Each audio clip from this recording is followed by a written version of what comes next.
All right, I am very excited for this special episode. And this is the first time we're actually meeting sort of in person, and I get to hear your voice because that's exciting because you have such a powerful voice that comes through in your writing. And now I get to actually hear it and our listeners get to hear it. So I'm excited that you're here. I am interviewing, of course, as I said in the intro, the powerful force of love and positive change known as Erin Gallagher. And let me just read a little bit of a bio so I don't miss the big points and make things up. But Erin is the CEO and founder of several companies, but Ella, which is an inclusive network unlocking women's access to human and financial capital. She has more than 20 years experience leading global marketing, communications, media relations, branding, DEI, for those who haven't been around in the last 10 years, diversity, equity, and inclusion, and organizational change. Her writing's been featured everywhere, Fortune, Fast Company, Forbes, New York Times, and she's counseled the White House, which she might tell us a little bit about, and also C-suite executives in some of the world's biggest brands and companies. And like I said, her message is pure power. And her LinkedIn posts go viral about every 10 days. And she pisses a lot of people off. That's for sure. That's for sure. And one of your posts, just in the last few months, was named top 100 post in the decade. So we're going to find out what the hell you're up to and why that you get this reaction. And clearly there's an appetite for it right now. So thank you, Erin, for being on the show and welcome. Denise, I'm so thrilled to be here, honored, grateful for the space that you're creating, and cannot wait for what our discussion will bring about. All right. So I did not mention your official bio, your short line bio on your description of yourself, but it includes two phrases that our listeners might not be familiar with. So, and I just remember the first time I saw you, you were wearing a shirt that said pro-ro. Mm-hmm. And I'm thinking, well, this woman's interesting. And it was right as the shit was going down in the Supreme Court. Yep. And so your bio includes all the normal words, author, speaker, but it also includes the phrase abortion beneficiary, which I had never heard until then, and intersectional feminist. So can you start us off by you just decide which one you want to start with, and let's talk about what those are. Absolutely. So, and I wore my pro-ro shirt when I went to the White House a few weeks ago. So yeah, we'll talk about that. And was with the CEO and president of Planned Parenthood 3 weeks before the Supreme Court overturned Roe. So I am very passionate about this and doing the work that I can to have impact in this space. So let's talk about abortion beneficiary first, since that's kind of what I just spoke to. Whether you are a person who is pro-choice or a person who is anti-choice, a person who has had an abortion or not, a person who knows someone who has had an abortion or doesn't, or a person who thinks they don't know anyone but does, you are an abortion beneficiary. And what I mean by that is every single one of us, because of the statistics, you cannot refute it. On the low end, 1 in 4 women will have an abortion over the course of her life. You know someone. You are someone, or you think you don't know someone, but you do. So when you go about your day, let me just give a very bland sort of example. You drop your kids off at school, one of those teachers has had an abortion, and they are teaching your children, and they are doing you a service of caregiving so that you can do other things in your life. You go and you get a cup of coffee, one of the baristas has had an abortion. You make a call to your financial planner to think about retirement, one of those women has had an abortion. And so whether or not you think you benefit from it, you do. This is how the world goes around. It's healthcare, and it is an economic amplifier and facilitator. So it's a whole discussion we can have, but that's the definition. It's a phrase that I coined and that I talk about because I want to get really clear about the fact that this is not political, and it's not about morals, and it's not about religion. It's about healthcare.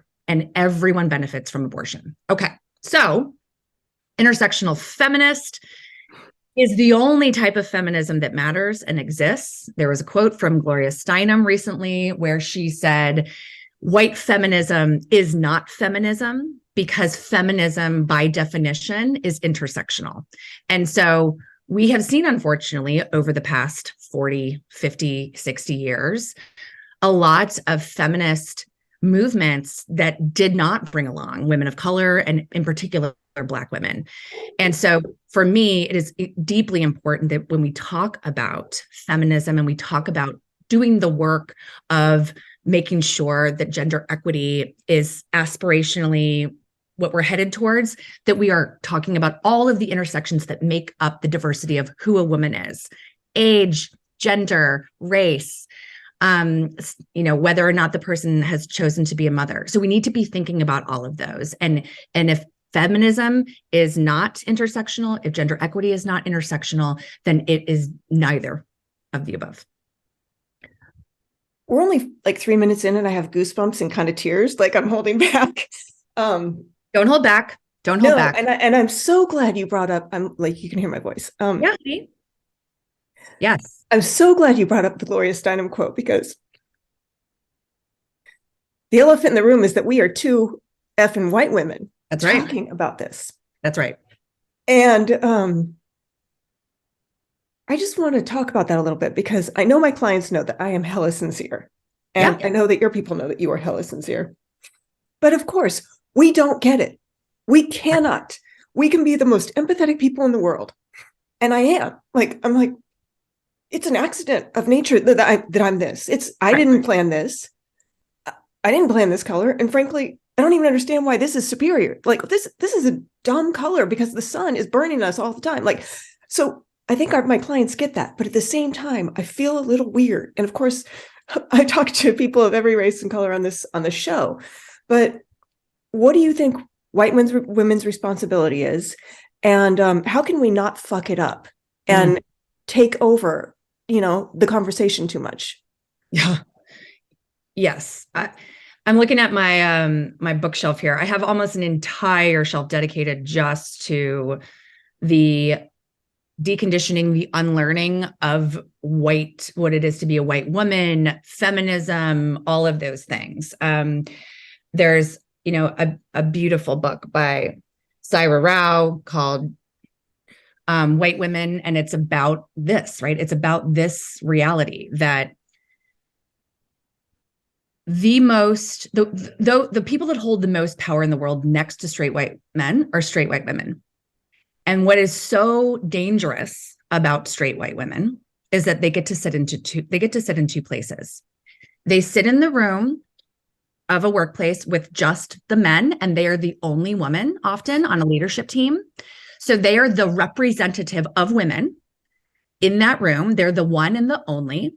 And then they also get to sit in a room of women, and more often than not, be the most senior, the person with the most power and influence, and so rule that space as well. So there is a danger to someone that has that kind of power, right? A man can't sit in that room with all those women. And so white women have a special kind of power that in the wrong hands is the number one reason that we have not achieved intersectional gender equity. And it's the number one reason that we still struggle with all of the things that we do when we think about women. So I'm really clear about this when I'm either having conversations, I'm on a podcast, I'm doing an interview, or I'm speaking somewhere, or in my writing.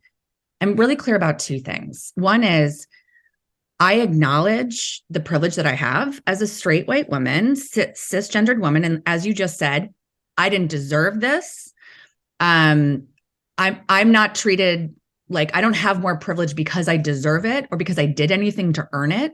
It is because we live in a white supremacist society that has decided that this archetype is superior. Okay. So you have to acknowledge that when you have conversations about things, and also recognize that we are never going to have the true lived experience of those who are the most historically excluded, Black women. So what we need to be doing as we're solving any of the challenges or problems that we have in the world is Black women need to be at the center of those conversations, because if we can solve for their experience, all of us will benefit. And if we don't solve for their experience, they will continue to be left out. And so I feel, why I say what I say on LinkedIn, why I talk about what I talk about, why I am disruptive in spaces that are not comfortable with it, is because I feel a deep responsibility to use that privilege, because I can say things that other people can't say just because I'm a straight white woman.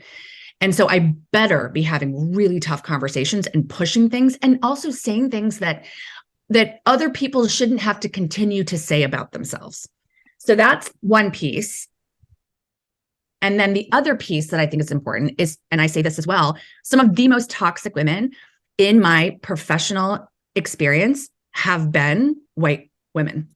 They have been the most toxic to me. And I am, by definition, the most like them. So the experience of anyone who's different has been worse. And so it's time for white women to get their shit together. And it's time for them to stop seeing other women as threats, and to stop, honestly, being foot soldiers for the patriarchy, which is what many of them have been and continue to be. So, I am not a person that says all women, like this, everyone's all women. It's like we're all doing great things and I'm supporting all of them. No. If you are not a woman who supports other women, then we have a problem. And it's about you, but you're not coming along with us in what we are hoping to do. I believe that one of the reasons why you get such resistance from white women could be you are unique in my experience of not having something I call FOPO. We all have fears. We all have brains that have negativity bias. We all have brains that are in survival mode. And FOPO is what I use to coin fear of pissing someone off. You don't have that. For at least what it's like, if you have it, it's like, I don't know who, maybe it's your son's teacher. I don't know, but maybe you have fears. I know you have fears because we all do. But that does not seem to be one of them. And women have gotten to where they are by avoiding pissing off the wrong people. Yes. And you come out and they might be threatening, like, don't fuck this up for us women. Because we've been playing it safe for so effing long. Yes. And now you come out as a disruptor and you make us look bad. This is what I'm thinking. Absolutely. So clearly your passion is bigger than your fear in this. You're like much bigger. But how long have you been disruptive like this for the sake of, helping others and not really cared about what people thought? Yeah, it's been a journey. It's been a journey. I have always been disruptive. Like since I was a little girl, I have been the person who constantly says, but why do we do it that way? Right. And so that was very annoying to systems that were like, hey, it's because we've always done it this way. And that's how we're going to do it, because we don't want to figure out how to do it differently. That's going to be hard. It's going to require change. It's going to be uncomfortable. So I was always asking, well, why? Why is that the way that it is? So to the degree that I had any sort of power or influence, obviously that ebbed and flowed over time as I got older. But I think what happened when I was inside of corporate America and I was asking those questions and being disruptive, I was doing it still in a more curated way that was going to be a little more accepting. It was watered down a bit. It was palatable for corporate.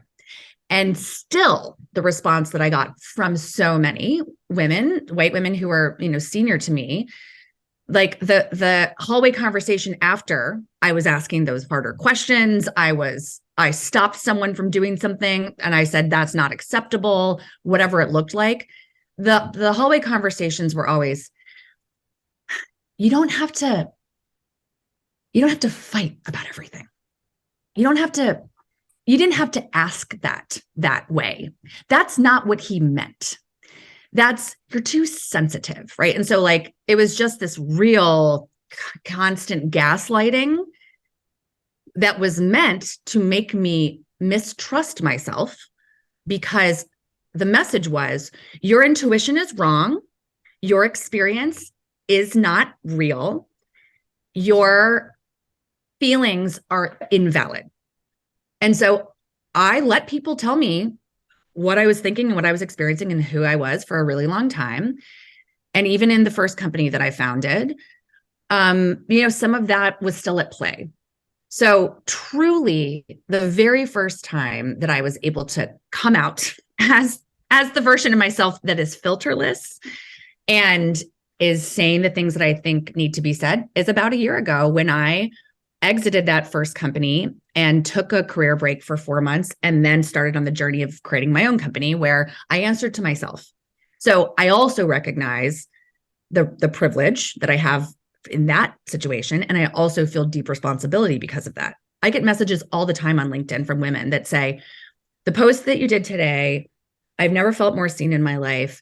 This is exactly what's happening to me. I really wanted to be able to like it, but I'm too afraid because I don't want my boss to see that I have made a comment on your post, or I want to follow you, but I can't because I don't want them to know. So there's so much control that's happening that's unseen that women are experiencing, and it's trauma bonding and it's all kinds of things, these toxic work environments. And so I feel deep responsibility to be the person who is saying those things. I mean, that's really the crux of it is, it's so funny, like your acronym, I love that. Yeah. I used to be afraid of pissing people off because I was a people pleaser. Now I accept that I piss people off. I cannot imagine you as a people pleaser. Like, what universe was that in? What? So here's what it was. It was a universe before I was 40. And I really did abandon myself in service to others, even though I was very strong-willed and a feminist and like stood up for what I thought was right. I still allowed people to tell me who I was. My bosses and other, other people in my life, I abandoned myself and shape-shifted to sort of fit what was needed. And so that is when I turned 40, that stopped. It was 20 years of therapy, honestly, leading me to that moment and just having like a really, really important milestone birthday that had me look around and kind of interrogate my life and what I wanted to continue to do and be. And like we talked about with LinkedIn, I mean, here's what happened. I went from like 2,500 followers on LinkedIn to, 50,000 during this time where I have just finally started to say what I think needs to be said. There's so much to talk about. Do you have like 8 hours? Because yeah, I want to talk now. I have 3 until I have to pick up my 7-year-old, but yes, we can do that. So I want to talk about how you help people. But I want to expand upon what you just said, because you were, the nail that was hammered down when you were a white woman in the room and you were debating and arguing and whatever it was, asserting, whatever, how dare you. Black women don't even have the luxury of anger. They can't. Yep. And well, they can, but we all know what happens, right? Mm-hmm. So I just want to put that out there that we understand this. Mm-hmm. And all women are playing this, this calibration between strength and warmth, and how not to dial up the strength too high so that you feel threatened. And so your biased brain goes, she's a bitch, but you don't ever actually say those words, but your brain is thinking those words. So anybody listening to this, that can be fixed. We can help you calibrate this so that you do show up influential, and then you have an outlet for the anger. We find an outlet for the anger because the anger's got to go somewhere. Usually we take it home to our kids, we take it home to the partner, whatever it is. So I just want to say that. So, and that is how I help people, is help them find that calibration, upgrade the beliefs. Women have been taught the wrong things growing up in order to like try and keep us safe, find a good man, all those things our parents were well-meaning about, most people's parents, but Black women got it tenfold because their parents had serious concerns about them, valid concerns about them. So they were taught to be this big or to pretend to be somebody else. That's right. So as not to threaten. And then that's why they burn out, because they are pretending. They are, like you said, people pleasing. They are taking on everything, thinking that someday, if I just keep saying yes, and if I just keep playing small, they'll see how brilliant I am. And that's not how it works. Okay. Yeah. So that's a bit about how I help people, but let's talk about how you help people. And there's so many different ways we can talk about the fairway dinners. We can talk about the White House. I think people are probably interested in that. But you tell me, what do you want to talk about? How do you help women? And what do you want them to know? Yeah. And I'm right before I answer that, I want to talk about anger for a second, because women are told not to be angry all the time. All the time. If you're angry, you're just paying attention, right? Because anger is one of the most important emotions. It tells you when you think something is wrong. Yeah. And there's a lot wrong with the world right now. And so if you're not angry, I'm not sure you're paying attention. So we're told not to be angry. And the reason why is because if all of us really did get angry about what's going on, and in the best of cases, as so many women do, that anger is actually a motivator, it propels you to act, then we would shut a lot of this down. But we're continuing to be told, we continue to be told that it's not attractive to be angry. It makes people uncomfortable. We just need to relax, right? It's a lot of gaslighting around the experience that we're having. When you think about the way that women walk through the world, and the way that Black women walk through the world, and the way that Black trans women walk through the world is heavy, right? All of the biases that person experiences as they go from point A to point B, it is so much unseen work. It's heavy, it's exhausting, it leads to burnout, as you said. And so what we have to stop doing, and this is the message to white women, we have to stop watching that happen to our counterparts, to the women of color inside of our organizations, and not saying anything, and not protecting them, and not standing up for them. Stop watching that, right? We have got to stop being bystanders and start being upstanders. So that's really my message here is women don't need to change anything about themselves. We don't need any more counsel on how to do things differently, to shape shift, to fit inside. We know what we're doing, and everyone does it differently. And that's important. That's right. The spaces that we're in that were not built by or for us, those are the places that need to adjust, that need to shift, that need to be more welcoming and inclusive, and allow women to show up as themselves. So if you see this happening, say something, because it cannot be the responsibility of the people that are the most impacted by something to always be fighting for their existence. It's too fucking exhausting. Okay, how do we help women? We show up. I mean, it's part of the answer to that last question. You got to show up. That's what I'm trying to do on LinkedIn, is I'm trying to show up in this space and say, I see this happening. This is my experience. This is the experience that I know someone else is having. We need to address it. We need to acknowledge it, because what it's never been about when it comes to the lack of women, and particularly women of color, in positions of power and influence, it's never been about ambition or ability or aspiration. It's always been about access. And so, right, my frustration has always been, if we're not even a part of the consideration set, how do you know if we're going to be good or not at the thing? We're not even a part of the consideration set. So that's why we came up with the fairway. It's built on the premise that for more than 300 years, straight white men have been doing business on the golf course. It is an entire business ecosystem.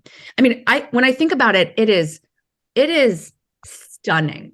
It is stunning to me that someone hundreds of years ago convinced the workforce that golf was a business activity that the company should pay for, and individuals, which, by the way, were mostly, if not almost exclusively men, were benefiting from on their company's time and dime. It is incredible to me. It's incredible to me that we've done this and we've accepted this. And more than that we also accept that it is an exclusive place, that women are not invited to, And if we dare to show up, we're not included. So people Women say to me don't all have the time time to play golf. 8 hours. I mean, 8 hours. Denise, when was the last time you spent 8 hours with your girlfriends every week? Walking around. I mean, it's incredible. It's truly, it's stunning. I mean, it's stunning to me. And there is an article in the Wall Street Journal that came out either the beginning of this week or end of last week. I can't remember. I had about 500 people send it to me because, of course, they know what we're doing with the Fairway. And they were like, did you see this? And I'm like, of course I saw it. We have two white men who are researchers at Johns Hopkins. They do this research study. The headline in the Wall Street Journal is, golf is a place where business happens and women should play it. Okay. It's like, we've solved it. We figured it out. That's why women are not in positions of power. Wall Street Journal. Not playing golf. It's like, oh my God, no wonder after hundreds of years, the Fortune 500 only has 41 women CEOs. Got it.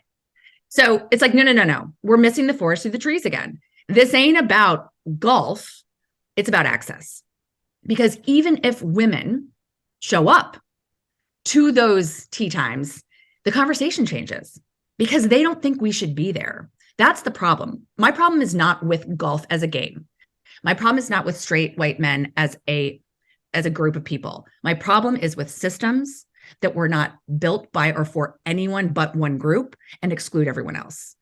So that is the issue, right? That's the issue there. And when you have people that are building generational wealth and talking about investments and giving each other backdoor opportunities to jobs and projects and talking about money, and you have all of us who just are not included in that, we continue to be like left out of what is truly possible for our full potential. So with the Fairway dinners, I wanted to create a space where women could do that same thing that's more inherent to who we are and how we connect. And that is in an intimate space that is safe, and it's over a meal and it's over drinks, and it is okay to show up how you are that day. So what we've been doing is these dinners are 20 women. It's incredibly curated. We had a Fairway dinner last night in Chicago. It was our 10th dinner that we've done over the past 4 months. And what I say to women, because I really want them to understand like why they're there. There's some people who look at the list and they're like, oh my God, I don't belong here. And I'm like, no, we're not playing that game. It's like every woman that accepts an invite to the Fairway changes the next woman I invite, because there is a chemistry to the room that is important. Because what I've always been frustrated with networking is you'll go to a place that's like, this is the Women in Tech conference. And you're like, oh my God, this is gonna solve it for me. Like, this is great. There's 1,000 women in the room. And they're like, have a great time. Do you see 1,000 men playing golf? No, it's a foursome, right? You can't get to anything meaningful at that level that is like everything is spread thin, and the requirement is, the onus is on you as an individual to like figure it all out. So you spend 20 minutes talking to someone who's great, but they're never going to be able to help you in your career.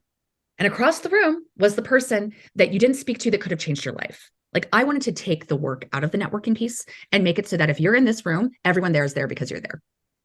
So what we've done over those 4 months, completely self-funded, bootstrapped, is for those 200 women at those 10 dinners in 5 markets, Chicago, New York, San Francisco, LA, and DC, we have created more than 4,000 connections for them. And we have increased their wealth by $5.2 million. It's just the beginning, right? And so like, I think what's really important, and I shared this with the room last night, and I'll share it here. At my New York dinner, we had an amazing woman who is a jewelry designer. And over the next month, the women of the Fairway of that dinner spent $20,000 with her. That's what we're talking about here. We're talking about increasing each other's wealth. And so men have been doing this with each other forever. We've got to start doing it more intentionally with each other. I love it. Taking the work out of networking, the intimacy, the curating.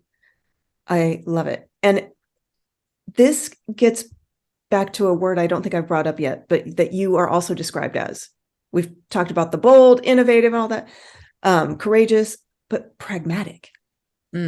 Yes. Because a lot of companies do a lot of BS DEI work. So they look good. There's nothing pragmatic about it. So just tell us more about how you offer. You've talked about the Fair Way and how that is a very pragmatic. It's producing, more than $5 million for the participants. What do you do in companies with your advising, whether it was the White House or companies, C-level leaders, that distinguishes you from what they're doing that's not pragmatic? Can you give us some examples? Yeah. I mean, I think pragmatism, for some reason, has gotten like a bad rap as being less sexy. Really? I love it. No, absolutely. But what I mean by that is like people want to talk incredibly aspirationally, and marketing speak has made things really fluffy, and like there's a performative nature to DEI that unfortunately has sort of taken hold, that doesn't have that pragmatism grounded in it because no one's holding them accountable. Pragmatism comes in when you are asked to be held accountable because you actually have to show progress. If you say like, we want to increase the number of women in our agency by 20%, we're going to do that. And you're cool. How are you going to do it? When are you going to check to see if it's working? What are you going to do if it's not working? Like, those are the things. Those are the questions that are uncomfortable. And I think the other thing about DEI, I've been a comms person my whole life. Traditional comms, the way that it works, and this is the way that it, really worked years ago.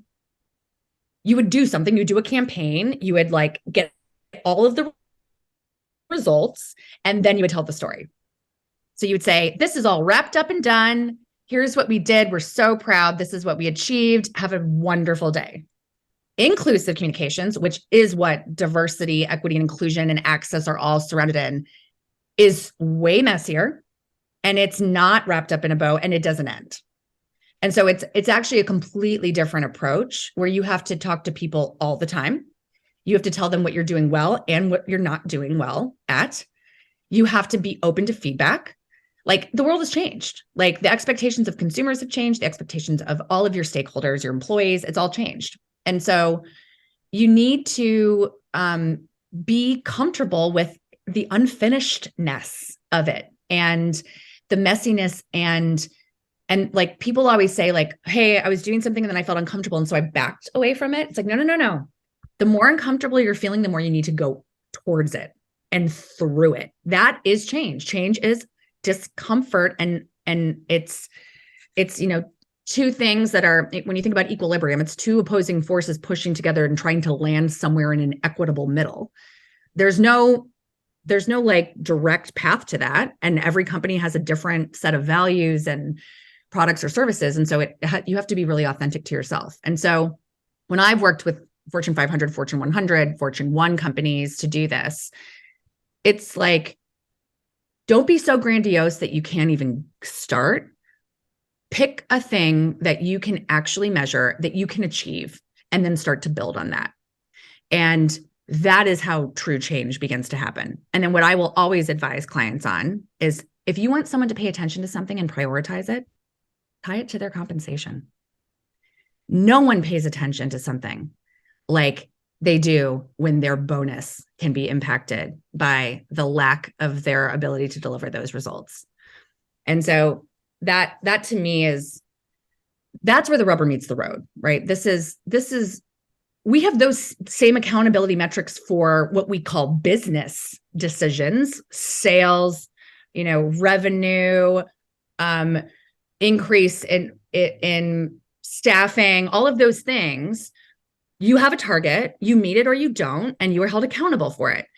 For some reason, we have treated DEI like an extracurricular that you can opt in or out of based on how you're feeling, when really it shouldn't be its own sort of department. It should be infused throughout the entire organization. It's the way you work. It's not a thing you do, it's the way you work.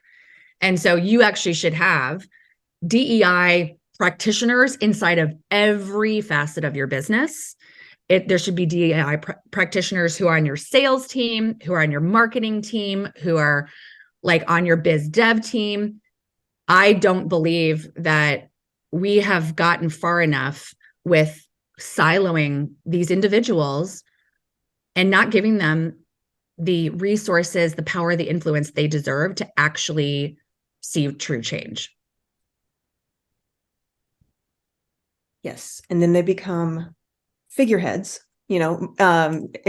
just, and everything you've just said points to requiring people to allow messiness. And nobody wants to be messy in the corporate world, right? They're all comparing themselves to everybody else. We need perfectionism. And that's what you were describing with the comms issues, the backwards comms issues. Well, we can't tell the public bad things, so we just got to be perfect. Mm-hmm. And I totally agree. If you don't connect it to the bonus, because sales is messy, they'll figure out anything. They'll try anything to get the sales up and then see what works, right? But when it comes to culture, when it comes to the stuff that doesn't affect the bottom line, so to speak, which it really does, there is an unwillingness to be messy.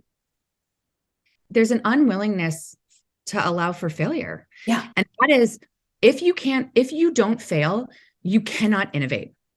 No change can come from a process that does not allow for failure. And so that's been such a problem with most of these efforts, is when you think about so many of the DEI leaders inside of organizations, they're people of color, they're women of color, they're Black women.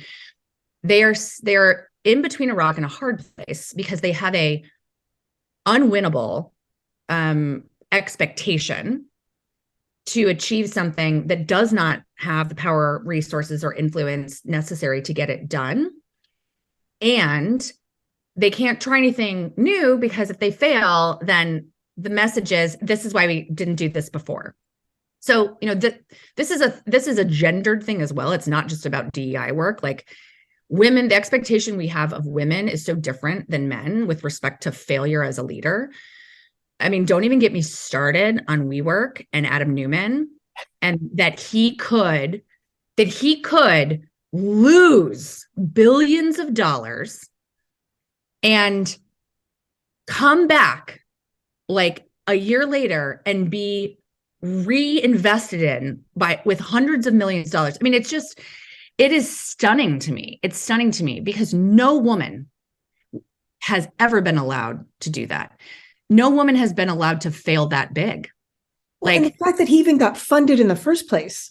Did he get funded in the first place? I'm not a business strategist, but that idea was just not worth. Like it didn't make sense, business sense. Well, and I just, I think it's the reality that we know about just the difference between VC funding for women versus men, right? VC, unbelievably during the pandemic, VC funding for women went down, which it's like, can we go less than 2.9%? I guess we can keep going. And then when you look at Black women, the number rounds to zero. It's like 0.0003. So what that tells us is that we don't believe that women's ideas are worth money. We don't believe that women's ideas are worth investing in. When we look at the Fortune 500 and we only have 41 female CEOs, and this is the highest number we have ever been at in the history of mankind, womankind, humankind, the message is we don't believe that women can lead. So those are the messages that were being sent all the time, and they're not true. Like, again, when you look at those 41 women, the study showed that the companies that are led by women outperformed the companies led by men in the Fortune 500, S&P 500 for 10 years in a row. That is not a fluke. That is not a coincidence. That is statistics. Those are statistics. Those are facts. For some reason, when we talk about gender and race, there's this part of society that re-engineers the statistic to not take it at face value, but to make an excuse and say that it's actually some other reason that those things were happening. That, there's a political reason for that. There's another component. No, this is a fact. So if we know that that's happening, what is holding us back from putting more women in positions of power and influence? It's it's bias. It's totally biased. Right? It's misogyny. It's racism, and misogynoir, which is, again, that's a double whammy that Black women get, which is the discrimination for being a woman and for being Black. So my mission, what I am here to do, what I am going to continue to do, and what I hope I'll be able to talk about at some point soon, is sort of the next piece of my work. My mission is to get more women into positions of power and influence. I want them leading every single Fortune 500 company. I want them in all of the senior roles that are public, private, government, nonprofit. Let's see. With women, they always want proof. With men, it's about potential. Right. I think you would be good at this. Let's give it a whirl. Right. With women, they're like, you think you'd be good at this? Have you done this before? Well, of course not, because no one will let me do it.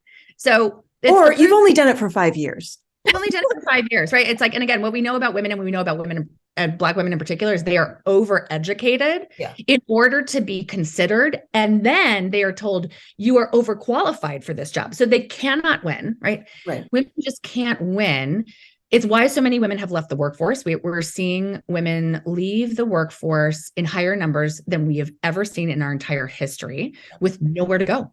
They're leaving the workforce with nowhere to go because they're done. And so we're going to continue to see this transformation of women, and the continued growth of founders and small businesses, because they are sick of trying to work inside of a system that wasn't built by or for them. Right. I'm constantly advising women who are considering getting a master's or getting a PhD. I'm like, can you just wait? Just wait. Just wait. Don't talk to me. Let's fix. Don't take that decide. Right? Don't take that on. Yeah. Oh, exactly. It's not going to pay off. When I became a mom, and I know you're a mom, I literally had an old boss reach out to me, and she says, well, I want to hire you back. Please come back, because now that you're a mom, you're going to be even more stellar. So all the moms out there, I mean, the first time I packed my daughter for a trip, I'm like, there's no way a man would have done this. We would have gotten to wherever we were in the world and not had a binky, not had a blankie, not had diapers, not had whatever. Women have to be so strategic all the time. Yes. In order to make things work. So the idea that we don't put them into positions of power is just ridiculous. And maybe that's why we don't do it, because the men know, oh God, if we really put them into power, shit, what's going to happen to us? It's a scarcity mindset. Is what's going to happen to us, when in reality, like, maybe you won't be in charge of everything, but your life will be better, right? The choices will be better. Like, when women have more money, everybody wins. They do a better job of investing, of managing money, of pouring that money back into their communities, of taking care of people's health and well-being. And so yeah, you're right. Like, but you know what? It's time for the pendulum to swing, because we've been sitting with one group of people running everything, and it ain't going well, right? It's not going well. So it's time for a sea change. We're going to continue to see it. And you're completely right that, like, mothers are just the most unbelievable humans on the planet, because of we become different people. There is research that shows that your brain actually changes when you become a mother. And there are things that you're capable of doing that you never believed were going to be possible. So, to the point of, like, if we put certain people in charge of the packing of bags and that kind of stuff, like, we're going to be in trouble because they don't know what they're doing. Women's unpaid labor is worth $10.9 trillion every year. So we have to start letting shit fall through the cracks. Because that's the reality, is, like, what we keep doing is we keep going, you know what? I'll just do it because I know how to do it. Well, then guess what? You're going to keep doing it forever. And so I have 2 boys, 7 and 4, and my husband is, like, an absolute equitable partner. They see him do everything that they see me do. They need to know that. They need to know how to do those things. That is how we're going to change this. I'm not quite sure what to do with the men who are in their 70s. It's going to be up to them if they want to make some changes. But our real opportunity is with the next generation that we're bringing up, that is going to see their role and responsibility in all of these things that have been the unpaid labor of women for centuries. So it's what Eve Rodsky writes about in Fair Play. She talks about the fact that we view women's time like sand. It's infinite. And we view men's time like diamonds, right? And if we don't stop doing everything and letting things fall through the cracks, that unpaid labor is just going to keep the world running. It's going to keep the world running. So, I remember, probably 2 years into becoming a mother, as a person that always was on top of things, I just started to let shit go in my house, at work, and to communicate, there's nothing wrong with me. You don't get to tell me I'm opting out of something. I didn't opt into this, right? This was not a choice. I never baked a brownie, never baked a cookie. I'm so proud of being the mom who did the minimum effective dose. And this is what I teach women. You need to, instead of doing the maximum, instead of filling all the holes and like you said, like all the cracks, you need to do the minimum and they will respect you more. I can't tell you how many moms were like, damn, I wish I would have just bought something from the store. Like who has time? Who has time? And also like, if someone's going to judge you for that, that is about them. It's not about you. Right. So it's about this, like we tie so much of our worth to our service to other people and our performance and how we show up.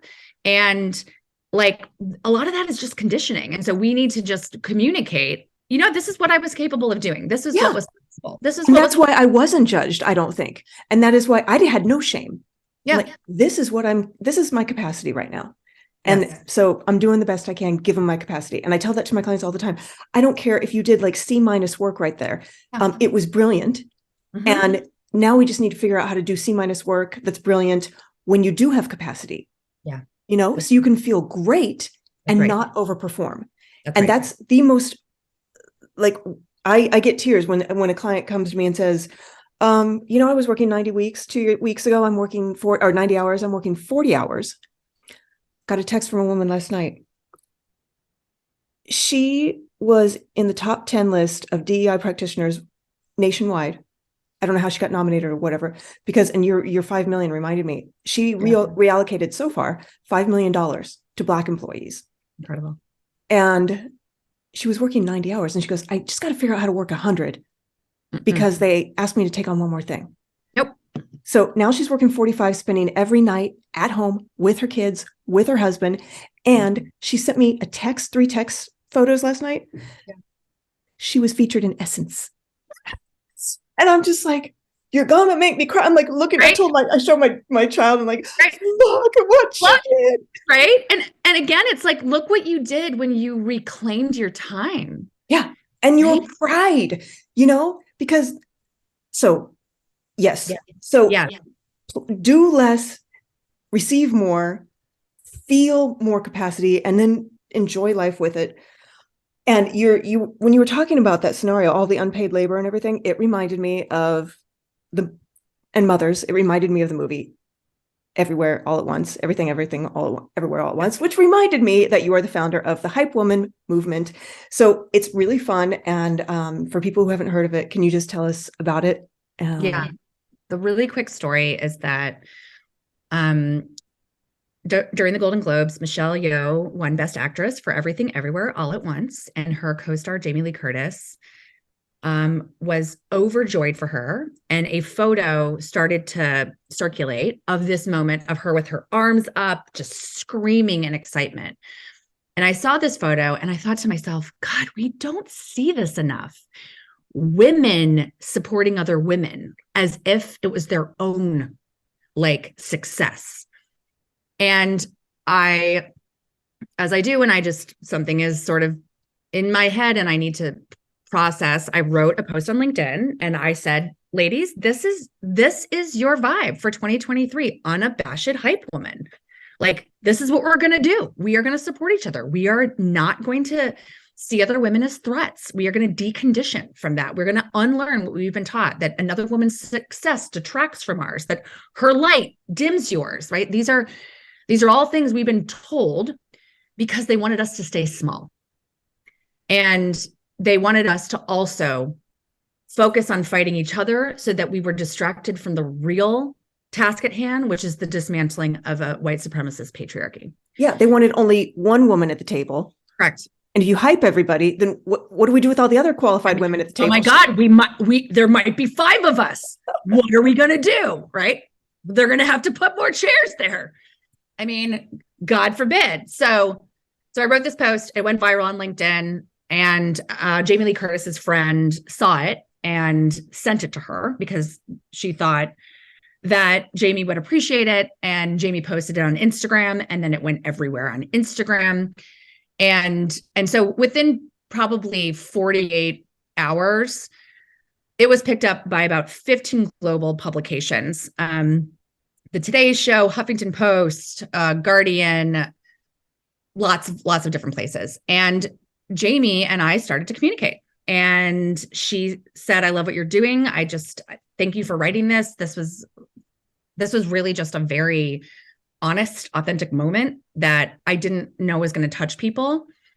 And what I said to her was, this moment, though, this visual, it is healing for women generationally because we have been told to view one another as threats. And so to think that we could have the permission to make a total shift and start to instead have deep joy when someone else is successful, there's just so much freedom that can come from that. So much freedom that can come from that. And so my encouragement was, I want you all to hype women. I want women to hype women, and I want others to hype women. I want, when you see another woman's success on LinkedIn, and it's like, she was featured in Essence, right? She won an award. If your first thought is she really that good? Does she deserve that? What about me? Why didn't I get that? If those are your first thoughts, I want you to take the shame and the blame away from it, because you have been conditioned to think that. Your opportunity, if you want to change and you want to grow, is to acknowledge that conditioning and then to decide to make a different choice. And so you can have that feeling, and it's going to take a while to get that out of your system. So when you have it, you say, nope, not today. Repost. I'm going to hype her. I'm going to share this. I'm excited. And what you're going to feel is abundance versus scarcity. And so that is what happened. I made a shirt. It went everywhere. We now have, I bought hypewomen.com. And so we have Hype Women brand partners on hypewomen.com. I've always had a desire and a wish to have an online marketplace that just directed people to other women-owned businesses. And so, we have Farm Girl Flowers, women-owned, Christina Stempel. She's been around for 12 years, and it's the first direct-to-consumer online flower marketplace. We have the McBride sisters, first and largest Black women-owned winery in the U.S. They've been around for 17 years, incredible women, all kinds of products and services that women are putting out into the world. We need to spend money with them. And so Hype Women continues to be a movement. We're launching our podcast in July. And Jamie Lee Curtis is our first guest. Yes. Woo! Right. And we'll talk about kind of what this has been like and what has happened. And Soledad O'Brien will be on there, among other really incredible women. So what we decided was, like, yes, this was a moment, but we collectively turned it into a movement, and it continues to be a hashtag that is used. I post probably 15 to 20 Hype Women posts on LinkedIn every day. When I see a woman sharing her own success or the success of another woman, I amplify it to my network. I'm so excited for you. And I don't know if you know this, but what you just described actually has scientific backing to it. Mm. So this is the emotional funnel, as defined by David Hawkins. And women have been taught to live in shame. And shame is really convenient from a society standpoint because it makes women do free work.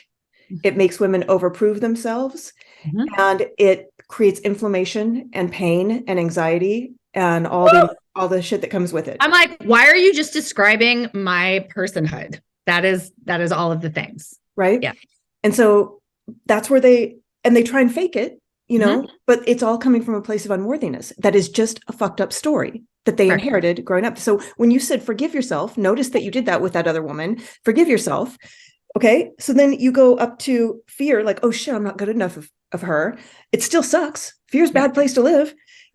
But you can want, you know what? No, I want to celebrate her. And you make a decision. That's what you talked about. You make a decision. And then when you do that, you shift you went to joy. Joy is all the fuck up here. Yeah, it is. So you can do within split seconds, if you know how to do this, make the pauses and be mindful. You can go from shame, and you're right, anger is more powerful. You can be like, no, fuck that. They can't tell me not to love that woman. Like no. And Jamie just like went to joy immediately, right? Because she's just who she is. But that is what we have to do, is we have to notice the story, notice the feeling, and be like, that's not based in any reality. No. It's planted by these ideas that my parents were well-intentioned, try to keep me safe, play small, don't overstep yourself, don't try and shine too high, too bright, well, all that. But then the stuff we tell ourselves, like, oh, I can't, I'm getting in competition with her. So there you go. You're a scientist as well. Yes. Oh my God. You know what? What's up now, AP Physics teacher that gave me a shitty grade in high school? I will take that. I will take that title. All right. So anything else before I ask you some round robin questions? Anything else you want to make sure people know? And we're going to put in the notes how they can reach you and find your stuff and all that good stuff. Yeah, no, I'm ready for the round robin. All right. When you were little, what did you want to be when you grew up? An architect. Oh. Which is funny because like when I look at what I'm doing and what I've done, I am in many ways creating new systems. And so it's like metaphorically architecture of reimagining a way. But it came from, and I think this is why it's just so important, things that are said to you when you're young by people that you trust and care about, they are flashbulb moments that you take with you for the rest of your life. And so I remember exactly where I was. My mom was in the Coast Guard. She retired as a captain after 25 years. I moved every 2 to 4 years my entire life. When we were living in Hawaii the first time, we were at the airport, and I was like, I made a comment about a building saying, I feel like there's some Asian influence in that structure. And my mom was like, you're going to be an architect. And she bought me a Frank Lloyd Wright book. And so like for many years, I was like, this is my destiny. Right. So, and then I went on to want to be a lot of other things, including wanting to be a lawyer. Like that's what I really thought I was going to be. But, I think that as parents, we have to be really careful and intentional and thoughtful about what we say to our kids, because they can carry it with them for the rest of their lives in good and bad ways. Oh, yeah. And so I really try, and I don't always do well. And I screw up a lot.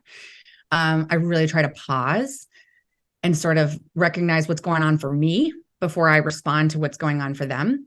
And I also apologize 50 times a day. Every time I mess up, I say, I'm sorry. And I don't, it's not a conditional apology that says, I'm sorry I yelled, but you blah, blah, blah. It's just a validation of the negative experience they had and an apology on my behalf because I'm the adult and I should do better. That's the kind of apology I like. Okay. There's 2 more. If you could appoint anyone president of the United States today, who would you appoint? Oh, baby.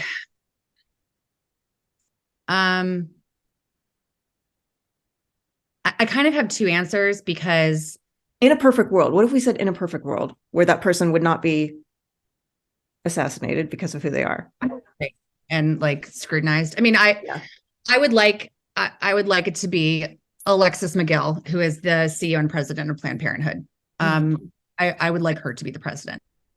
I think if we have someone that understands the the fundamental like humanity that comes with giving women back our right to bodily autonomy, everything will come from that. And so for a woman who is leading that charge and who is at the forefront of one of the most terrifying times to be a woman in America, I'd like to have her taking us into the next 4 years. Beautiful. Yeah. What is your go-to song that you know if you're in a crappy mood, it is going to lift you out of that red zone of the cone and put you way up into joy, or at least badassery? Umbrella by Rihanna. So when my first son was born and I would go in to change him in his room, and we had like a little Alexa there, every single time I walked in, I would say, Alexa, play Rihanna, play Umbrella by Rihanna from Spotify. And then I would change his diaper. So I did it like 20 times a day. And it was like Pavlov's bell. It was just kind of like diaper change, Rihanna. And so that is the song he heard the most like for the first, year or two of his life. And I literally have a video of him when he still can't talk quite well. And he's like, umbrella, umbrella. And he's asking for Umbrella to play, and it comes on and he starts dancing. And so there's a sentimental like part for that. I remember driving with my sister when I went to pick her up when she was in college, and in between years, she would work at this amazing camp for young women and girls in Vermont. And I went to pick her up to drive her back at the end of the summer. And it's like, we were blasting Umbrella, and it was just like through the like rolling hills of Vermont with all these trees. So I have these really visual moments of that song. And who Rihanna is in this world, she is one of the most powerful women in her own right. And now has come into motherhood and is showing us her power tenfold through that.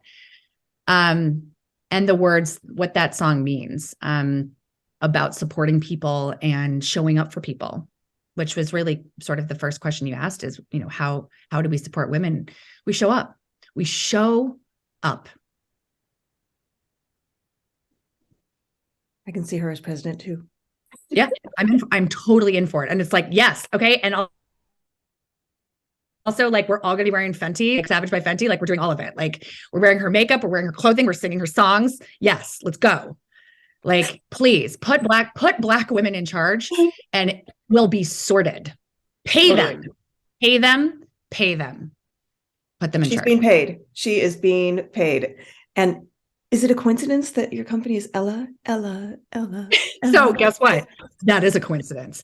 Like, no joke, after I launched and we were listening to Umbrella in our house, my son Will was like, oh my God, Ella. It's like Ella. I was like, okay, well, that was just probably in my subconscious. The reason that I named the company is because I'm focused on, obsessed with, committed to women, and Ella means woman, female, feminine.